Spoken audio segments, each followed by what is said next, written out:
ये तस्वीरें आयरलैंड की हैं, एक ऐसा देश जिसे अक्सर शांति और खूबसूरती के लिए जाना जाता है, लेकिन इसी खूबसूरती के पीछे अब एक घिनौना चेहरा छिपा है, नफरत और नस्लवाद का।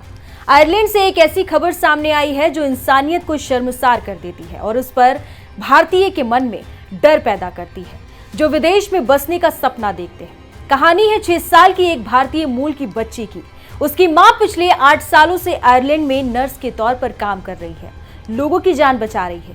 एक दिन जब ये बच्ची अपने घर के बाहर साइकिल चला रही थी और उसकी मां कुछ ही मिनटों के लिए घर के अंदर अपने 10 महीने के बेटे को दूध पिलाने गई, तभी कुछ टीनेजर्स के ग्रुप ने उसे घेर लिया और फिर शुरू हुई हैवानियत। उन लड़कों ने उस मासूम पर चिल्लाते हुए कहा कि डर्टी इंडियन, वापस भारत जाओ।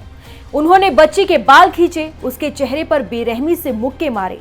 हैवानियत की हद तो तब पार हो गई जब उन्होंने साइकिल के पहिए से उसके प्राइवेट पार्ट पर हमला किया और उसके गले पर भी वार किया। बच्ची रोती हुई सहमी हुई घर लौटी। वो इतनी डरी हुई थी कि अपनी मां को बता भी नहीं पाई कि उसके साथ क्या क्या हुआ है। उसके दोस्तों ने बाद में मां को इस हमले की पूरी कहानी बताई।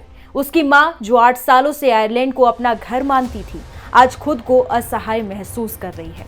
उन्होंने बताया कि जिस तरह हमला करने वाले लड़के उन्हें देखकर हंस रहे थे, वो सबसे डरावना था। लेकिन इस असहनीय दर्द के बावजूद इस मां ने जो कहा वो काबिले तारीफ है। उन्होंने पुलिस को रिपोर्ट दी है, लेकिन उनकी मांग है कि हमलावरों को सजा देने से ज्यादा जरूरी उनकी काउंसलिंग करना है। वो चाहती हैं कि उन लड़कों को ये समझाया जाए कि इस तरह का बर्ताव करना किसी के साथ भी कितना गलत है। चिंता की बात यह है कि ये कोई अकेली घटना नहीं है। आयरलैंड में भारतीय समुदाय पर हमले बढ़ते ही जा रहे हैं। हाल ही में डबलिन में एक भारतीय व्यक्ति को बेरहमी से पीटा गया, वहीं एक टैक्सी ड्राइवर पर बोतल से हमला किया गया। इन सभी घटनाओं में एक ही बात कॉमन थी, अपने देश वापस जाओ। इन बढ़ते हमलों को देखते हुए आयरलैंड में भारतीय दूतावास ने अपने नागरिकों के लिए सावधानी बरतने की सलाह भी जारी की है।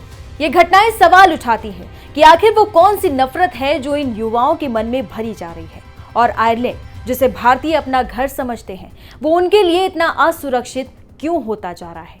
आपका क्या मानना है, हमें कमेंट कर जरूर बताएं।